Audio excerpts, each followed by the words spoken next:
Coucou les amis, j'espère que vous allez bien. Aujourd'hui, nous allons continuer mon histoire. Nous allons parler de mon hébergement à Carrière-sous-Poissy. Vous savez, j'étais dans un hébergement d'urgence. C'était le 115 qui amène les gens dans les hébergements un jour, 2 jours. Mais chose très très bonne, on m'a donné cet hébergement et un décret est sorti et dit que nous allons rester là-bas jusqu'à ce que nous trouvons notre logement, nos logements. Alors à mon arrivée dans cet hébergement, on t'amène au bureau, on te présente ta référence, il y a les éducateurs et puis on te montre ta chambre. Chacune est seule dans sa chambre, mais il y a tout. Donc, tu fais tout dans ta chambre. Quand j'arrivais dans cet hébergement-là, j'étais pas encore trop fatiguée, mais à un moment donné, j'étais devenue encore vraiment malade. Alors, à l'arrivée, je pouvais aller descendre, prendre mon repas du matin, mon petit déjeuner, le midi et le soir. Parce que dans cet hébergement, il y a un restaurant dédié aux hébergés pour nourrir, se donner par l'État, mais si tu travailles déjà, tu payes. Quand tu ne travailles pas, tu ne payes pas encore. Comme je ne travaillais pas, je ne pouvais pas payer. Alors donc, à un moment donné, je suis devenue encore très très malade. Hormis mes douleurs de tous les jours, que vous le savez déjà, j'avais encore la tachycardie.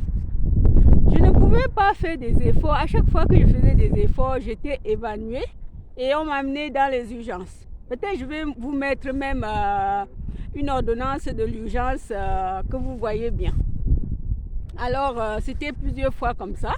Et dès lors que j'étais comme ça, je m'évanouais, je ne pouvais même plus descendre. C'est les amis qui descendaient pour prendre aussi le petit déjeuner, le dîner, le déjeuner du soir.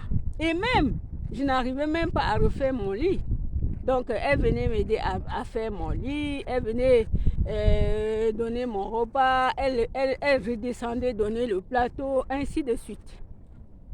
Et puis, ma référence, elle a vu que ça n'allait pas, elle a demandé que je puisse être reçue à l'hôpital pour qu'on fasse des examens.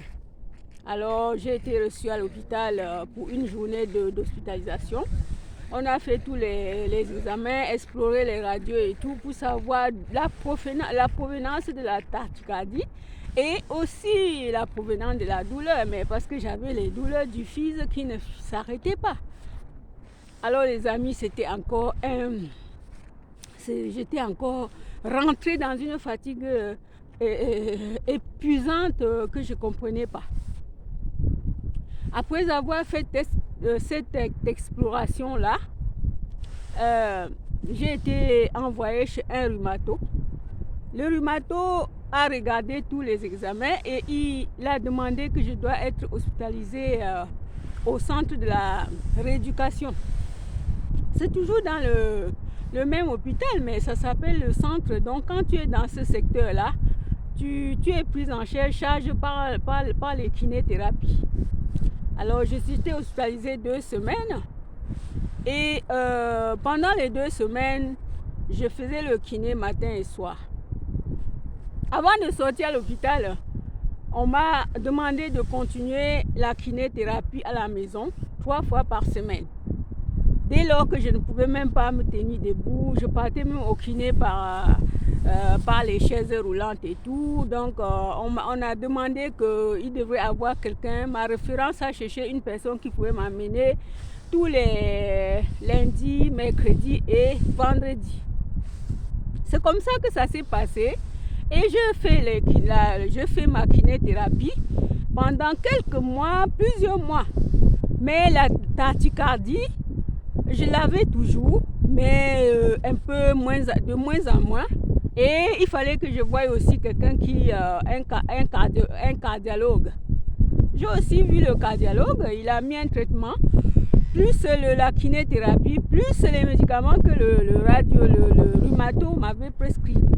J'ai suivi le traitement, mes chers soeurs, mes chers frères, j'ai suivi, c'était douloureux.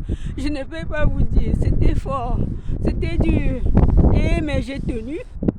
j'ai tenu jusqu'aujourd'hui que je vous en parle. Je suis toujours dans le combat pour ma santé. Mais mieux aujourd'hui que je me tiens là pour vous parler parce que ce jour-là, j'étais couchée pendant 1 an. 1 an sans me lever. 1 an pour aller qu'à l'hôpital et revenir me coucher. 1 an pour aller au kiné et revenir me coucher. Et puis, de petit à petit, il y a eu un peu d'amélioration. Petit à petit, ainsi de suite. Et je me suis remise un tout petit peu debout, ainsi de suite, pendant le kinéthérapie. Je me suis remise un peu. Mais c'est dans 2 ans presque que j'étais vraiment, que je pouvais aller encore reprendre à sortir, même le jour que je suis sortie jusqu'à dehors, même comme ça toute seule, j'ai chanté jusqu'à... J'étais contente parce que je sortais.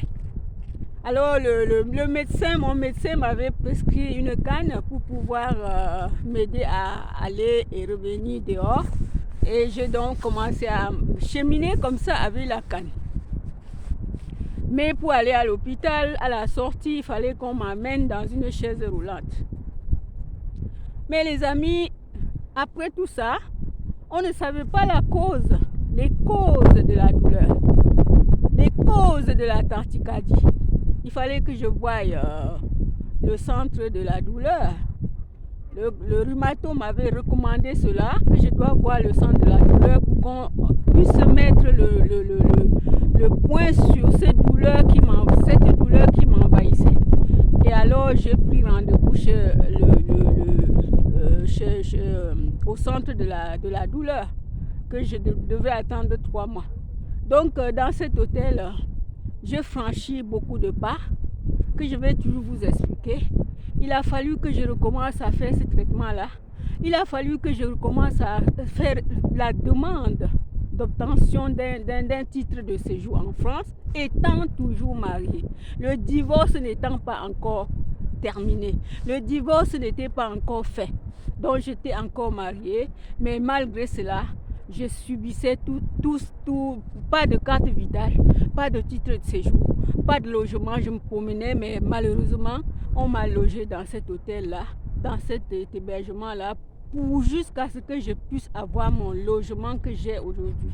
Alors les amis, je vais continuer à vous en parler. Et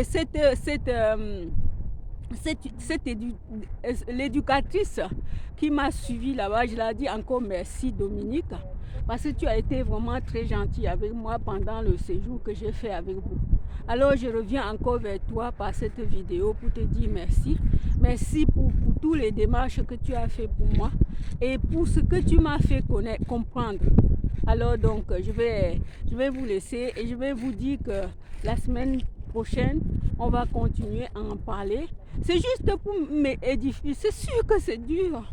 C'est sûr que c'est dur, mais je suis obligée de vous le dire. Parce que j'ai envie de sortir ça de mon cœur. J'ai envie d'en parler de ça. J'ai envie que vous compreniez que les gens, peut-être, il y a des personnes qui souffrent dans ce monde. Il y a des personnes qui ont souffert. Il y a des personnes, parce qu'il y a des gens qui me connaissent bien, qui se sont moqués. Que les gens connaissent combien de temps, quel parcours. Il y en a qui se moquent, il y en a qui rigolent des gens sans savoir ce qu'ils ont vécu. Donc voilà ma vie et jusqu'aujourd'hui je suis encore et encore dans ce combat. Alors les amis, nous allons continuer à en parler la semaine prochaine. Si vous avez aimé, partagez, likez et mettez vos commentaires. Je vous aime, bye.